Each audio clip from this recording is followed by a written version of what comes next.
레위기 1장 14절에서 17절까지 같이 읽습니다. 만일 여호와께 드리는 예물이 새의 번제이면 산비둘기나 집비둘기 새끼로 예물을 드릴 것이요 제사장은 그것을 제단으로 가져다가 그것의 머리를 비틀어 끊고 제단 위에서 불 사르고 피는 제단 곁에 흘릴 것이며 그것의 모이 주머니와 그 더러운 것은 제하여 제단 동쪽 재 버리는 곳에 던지고 또 그 날개 자리에서 그 몸을 찢되 아주 찢지 말고 제사장이 그것을 제단 위의 불 위에 있는 나무 위에서 불살라 번제를 드릴지니 이는 화제라 여호와께 향기로운 냄새니라. 아멘.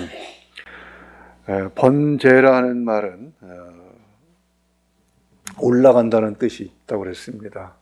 그래서 연기가 하나님 앞에 올라가도록 그렇게 드리는 제물이고, 화제라는 말은 불화자를 써서 연기가 발생하려면 불로 태워야 되겠죠. 그래서 불로 태워드리는 제사를 화제라고 얘기합니다. 그러니까 번제와 화제는 같이 붙여서 사용하는 그런 말이겠죠.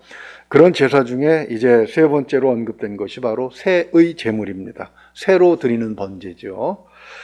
집비둘기와 산비둘기가 언급되어 있는데 14절 하반절을 보게 되면 역시 새끼로 드리도록 되어 있습니다. 성체도 아니고 집비둘기와 산비둘기의 새끼는 얼마 할까요? 어렸을 때 산에 돌아다니면서 그 산비둘기 둥지를 털어서 알을 깨먹던, 간식으로 깨먹던 생각이 납니다. 그러다가 막 부활한 새끼들을 봤는데 정말 손가락, 어린아이 손가락만한 크기, 그걸 가지고 제단 앞으로 가서 머리를 비틀어 끊고 15절 보십시오.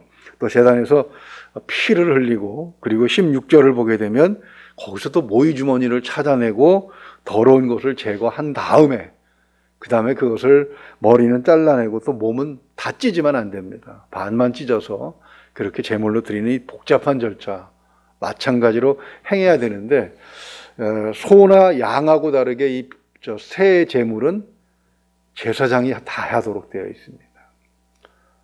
제사장이 가난한 자가 제물을 가지고 오면 얼마나 귀찮았을까요? 그런 생각을 해보면서 이 제물은 제사장을 위한 또 시험이기도 했겠구나 싶은 생각이 들기도 했습니다. 부자들이 올 때는 상석으로 안내하고, 가난한 자들이 올 때는 저 밑에 앉거나 들어오지 말라라고 쫓아냈던 예루살렘 초대교회, 야고보서에 나오죠. 그런 일들이 일어날 수 있는 것은 어디에서나 마찬가지였습니다. 하나님께서는 제사장들에게 바로 그것을 경계시키기 위해서 이런 제물도 받으시도록 그렇게 하셨던 것입니다. 그런데 이 제물을 앞에 있는 제물들하고 비교해 보면 우리는 몇 가지 질문을 해볼 수가 있습니다. 왜 누구는 소나 양 그리고 염소 같은 비싼, 그 당시에는 이게 완전히 큰 재산이지요. 큰 재산으로 제사를 드려야 하고, 또 누구는 집비둘기나 산비둘기 같은 비교적 싸구려 제물을 드려도 되게 하셨는가? 한 가지 크게 고민하지 않고 대답할 수 있는 것이 있습니다. 또 그런 대답들을 많이 책에서 발견하기도 한데, 큰 죄를 지은 사람은 큰 벌을 받아야 하는 것처럼 비싼 제물을 써야 하고, 죄를 조금 범한 사람은 그만큼 저렴한 대가를 치르고 죄를 받을 수 있기 때문이라는 것이죠. 일견 그럴듯합니다. 왜냐하면 세속적인 법률의 원칙이 그러하기 때문입니다. 무거운 죄, 큰 죄를 지은 사람들은 더 무거운 벌을 받고, 가벼운 죄를 받는 사람은 벌금 몇 푼으로 끝나는 것이 당연한 것이죠.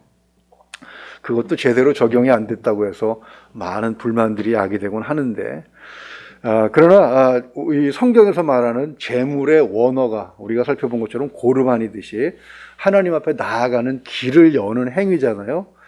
이럴 때 또 다른 답이 제시됩니다. 즉 하나님께서는 자신의 형편에 맞게, 하나님 앞에 나오는 자의 형편에 맞게 제물을 정하심으로 부자나 가난한 자나 예외 없이 하나님 앞에 나올 수 있는 은혜의 길을 공평하게 열어놓으셨다는 것입니다. 물론 이것은 맞는 말입니다. 그러나 이 해답이 전부는 아닌 것이죠. 소와 양과 그 다음에 새의 제물에 들어있는 그런 중요한 의미가 오늘 우리가 읽은 본문에 또 들어있는 것입니다. 자, 새의 번제로 비둘기도 아니고 비둘기 새끼를 받으시겠다고 규정하신 하나님의 진정하신 뜻이 어디 있는지를 우리는 때때로 생각을 해봐야 됩니다. 그럴 때 앞에서 질문을 제기한 것처럼 큰 죄와 작은 죄에 대해서 우리가 한번 생각을 해봐야 되는 것이죠. 소나 양 그리고 염소를 제물로 드릴 수 있는 사람은 당시에 부자라고 볼 수가 있습니다. 비둘기는 가난한 자의 제물이죠. 그렇다면 부자는 더 큰 죄를 범하고 가난한 자는 작은 죄를 범했다는 것인가? 이렇게도 한번 생각을 해볼 수가 있는데 세속적으로 보게 되면 그런 질문이 나올 법한 일들이 있다는 것입니다. 큰 죄를 지을 가능성은 역시 힘이 있는 자나 많이 가진 자가 더 많이 가지고 있는 것이 사실이지요. 요즘 대통령 선거를 앞두고 후보자 간에 서로 비방하면서 그 근거로 나온 비리 중에 대장동 재개발 의혹이라는 것이 제일 큰 문제로 등장한 것 같습니다. 참 이번 선거는 좀 너무 지저분해요. 내가 대통령 되면 뭘 하겠습니다. 나라를 위해서 국민을 위해서 이런 일을 하겠습니다. 이러한 일을 하겠습니다. 정책을 내놓고 대결을 펼쳐야지 저놈 나쁜 놈이니까 저놈 대신 나를 뽑아달라. 이런 얘기밖에 안 들리는 것 같아요. 참 답답하고 안타까운 얘기인데 사람들이 무슨 일을 하겠다 하는 데는 관심을 덜 기울이고 저놈 나쁜 놈 하고 비난하는 소리에 누군가를 헐뜯는 소리에 더 민감하기 때문이 아닌가 싶습니다. 교회에서도 가장 경계해야 될 것이 바로 그런 것이죠. 교회에 어떤 문제가 일어나면 전화통이 불이 납니다. 제가 어렸을 때 기억이 그렇습니다. 우리 어렸을 때는 녹색 전화, 백색 전화 있었잖아요. 전화 하나 신청하면 1년도 넘게 걸리지 않았습니까? 그렇게 해서 전화들을 가지게 되면서 부작용이 하나 생겼어요. 교회에. 어떤 겁니까? 교회에 어떤 소문이 돌면은 목사님도 모르고 장로님도 모르게 교회 안에 이 전화통이 불이 나는 거예요. 그런 것처럼 인간들은 속성이 남의 죄를 지은 것에 대해서 더 깊이 호기심을 보이는 것 같습니다. 아무튼 그 대장동 개발 의혹에 나온 기사를 보게 되면 아직까지 의혹이라는 말로 기사가 나와요. 그러니까 아직 범죄 행위가 확인된 것은 아니라는 뉘앙스가 풍기는 것이죠. 그렇지만 재개발로 인해서 발생한 어마어마한 이익이 개발에 관여된 소수에게 돌아가고 또 그것을 가능하게 했던 것은 관련 고위직의 비리가 있었기 때문이라는 사실은 뭐 다 드러나고 있습니다. 아직은 확정된 것이 아님에도 불구하고 기자가 뇌물이라는 표현을 써서 오고 간 돈의 액수가 상상을 초월합니다. 그들이 말한 것처럼 50억 원은 푼돈에 불과하고 뭐 도장 하나 찍어주는데 100억이 왔다 갔다 했다는 그 이상의 돈이 왔다 갔다 했다는 그런 얘기를 보면서 이거 완전히 딴 세상이구나 그런 생각을 해보게 되는 것이죠. 힘이 있는 사람들, 높은 자리에 있는 사람들 이런 사람들은 역시 죄도 크게 범하는데 그런데 왜 한사코 높은 자리에 올라가려고 하는 것인가? 또 죄를 크게 지으려고 그러는 것인가? 라고 생각해 볼 수도 있는 것입니다. 그러나 재개발 비리가 어디 대장동 한 건뿐이겠습니까? 해방되고 또 6.25 전쟁을 겪으면서 우리나라는 아주 폐허가 되어버렸습니다. 그렇죠? 그러나 산업화되고 여기까지 오는 과정에서 어디 재개발이 한 건뿐이었겠습니까? 그 재개발들이 모두 비리가 없이 법적으로 정서적으로 완벽해서 모두에게 이익이 골고루 들어간 그런 공정한 것이었는가? 흠이 없는 사업이었는가? 그렇다고 말할 수 없는 것이죠. 그런데 기자들은 그리고 이 선거판에는 대장동 한 건만 나오는 이유가 무엇이겠습니까? 파헤치면 파헤칠수록 안 걸릴 사람이 없다는 거예요. 서로 간에. 그 지적하는 사람이나 또 지적을 당하는 사람이나 그러나 땅을 수용해 본 사람들은 잘 알죠. 서울로 올라와서 맞벌이로 막노동해 가면서 조그만 집 한 켠 마련했는데 얼마 못 가서 재개발한다고 수용을 당했습니다. 그때 제가 초등학교 5학년 때인데 그때는 시험이 있었잖아요. 그 중학교 시험이. 그래서 열심히 공부를 해야 될 때인데 그때 대토를 받고 서울 저 변두리로 의정부 가까운 변두리로 쫓겨났습니다. 근데 가보니까 공동묘지터를 또 수용을 해가지고 나눠줬더라고요. 그나마 정말 못 배운 사람들이 많았기 때문에 정부에서는 원래 소유하고 있던 땅에 반만 주고 나머지는 건축비로 이렇게 보조를 또 했습니다. 또 중간에 브로커가 있어가지고 다 떼어 먹었다고 난리가 났던 기억이 있습니다. 그때 어른들이 일제치하에서 국가 권력에 희생을 당하는 것을 당연하게 생각했던 것 같아요. 그래서 크게 반발하지 않았습니다. 또 그렇게 해서 어렵게 지은 집이 또 한 번 재개발에 휘말렸습니다. 그때는 제가 나이 좀 먹고 결혼도 한 다음이었는데 기억이 나는 것은 표씨라는 성을 가진 사람입니다. 아직도 생각이 납니다. 재개발 끝나고 아파트 한 채씩 보상을 받았을 때 주민들은 모이기만 하면 표씨를 욕을 했습니다. 하도 어른들이 모이기만 하면 술 취하면 이 표씨를 욕을 해가지고 제가 기억에 생생한데 이분이 좀 많이 배운 분이에요. 주민들을 대표로 뽑아놨더니 개발사에 협조를 해가지고 자기도 집을 받고 자기 아들들도 한 명씩 다 돌아가도록 집을 그렇게 받았다는 사실이 이제 드러나 버리게 된 것이죠. 그 주민들에게 돌아갈 이익을 자기가 차지하고 더 많은 것을 개발사에게 줘버렸다는 사실을 나중에 알았던 것입니다. 이런 일들이 꼭 많은 사람들이 그런 경우를 겪습니다. 강남구 역삼동 재개발 때도 마찬가지였습니다. 700평 고물상을 물려받았던 사촌 매형은 시세의 3배를 든다는 말에 홀랑 팔아먹었습니다. 그때 사업을 할 때라 한창 돈이 필요할 때였는데, 그러나 잠시 후에 어떻게 됩니까? 그 땅이 수백 배씩 튀어오르는 것을 보면서 정신을 못 차리는 거예요. 그래서 누이는 아이들하고, 이미 그때 아이가 둘이 있었는데 아이들하고 살아야 되겠다고 생각을 하고 결국 매형을 데리고 칠레로 이민을 갑니다. 이 나라에서는 도저히 살 수가 없었던 거예요. 대장동 재개발 사건을 보면서 그런 생각이 납니다. 계속 그런 생각을 해보게 됩니다. 힘을 가진 자의 책임. 참 대통령 어떤 사람에게 권력을 우리가 줄 수밖에 없는데 나라가 유지되자면 그럴 때 어떤 사람을 뽑아야 되는가. 이건 우리가 흔히 하지 말자고 하는 것들이 많이 있습니다. 지연, 혈연, 학연 이런 거 다 제하고 정말 국가와 나라를 위한 사람을 뽑아야 된다라고 하는 이유가 바로 여기 있는 것입니다. 힘이 있는 사람은 그 힘을 잘못 사용하게 되면, 그 힘에 대해서 잘못된 생각을 가지게 되면 여러 사람 눈에 피눈물을 흘리게 되는 것이죠. 그것은 하나님 앞에 큰 죄를 범하게 되는 것입니다. 자, 그렇다면 힘이 없는 사람은 죄는 작은 것인가? 물론 세상적으로 볼 때는 죄를 지을 기회가 적기 때문에 그렇다고 볼 수가 있습니다.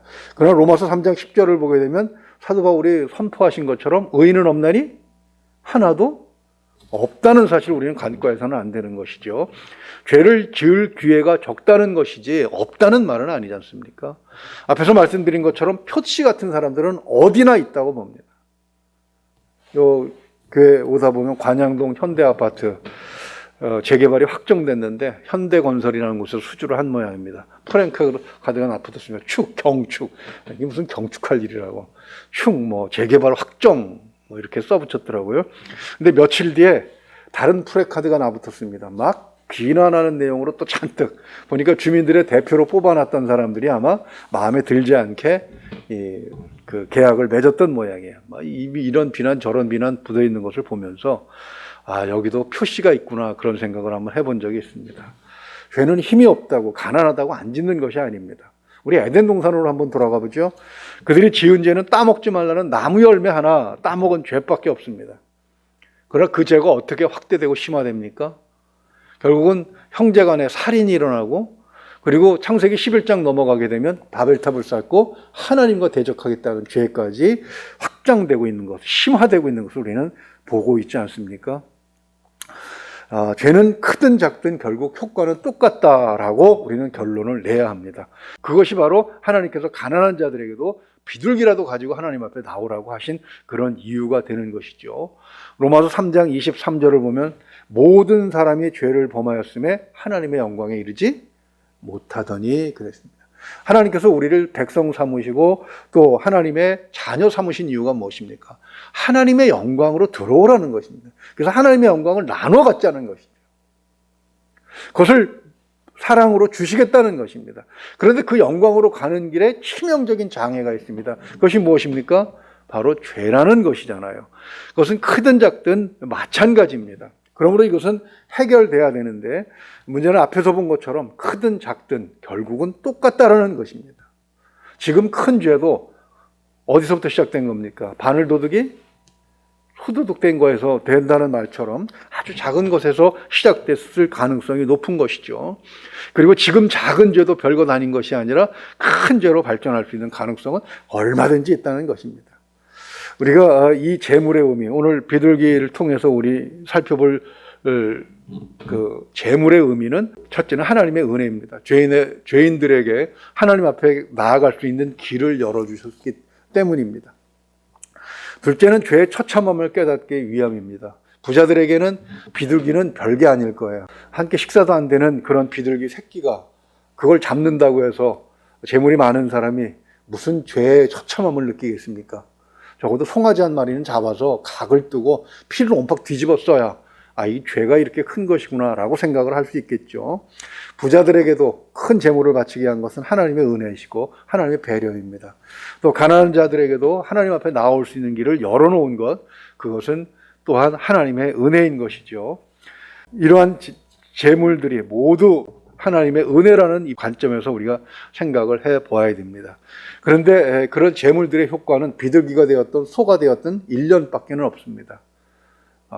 다시 매년 죄를 반복하면서 그것을 들어야 하는 것이죠. 우리가 성경을 계속해서 읽어야 되는 이유가 무엇입니까? 성경을 쭉 읽다 보면 우리 귀에 솔깃한 내용들이 있어요. 자꾸 그런 곳에만 눈이 갑니다. 설교를 하는 입장에서도 복 주고 세계 만방위에 우뚝 서게 하고 이런 설교만 하고 싶어요. 왜냐하면 우리가 좋아하는 내용이 바로 그런 내용이니까.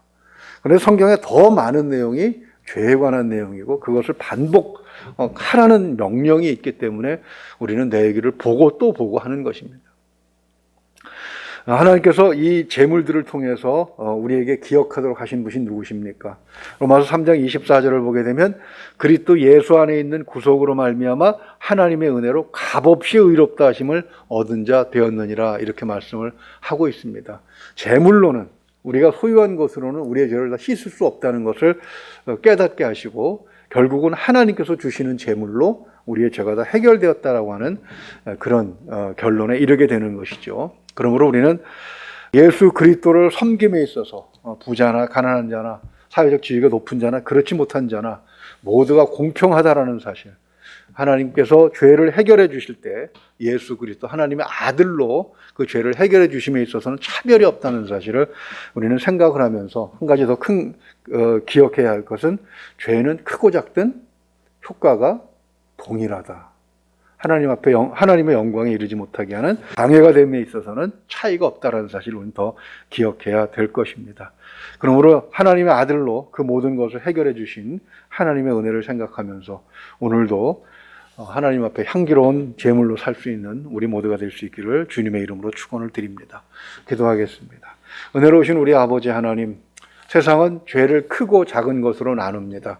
큰 죄는 큰 벌을 가하고 작은 죄는 용서할 수도 있을 그런 법들을 만들어서 시행을 하고 있습니다.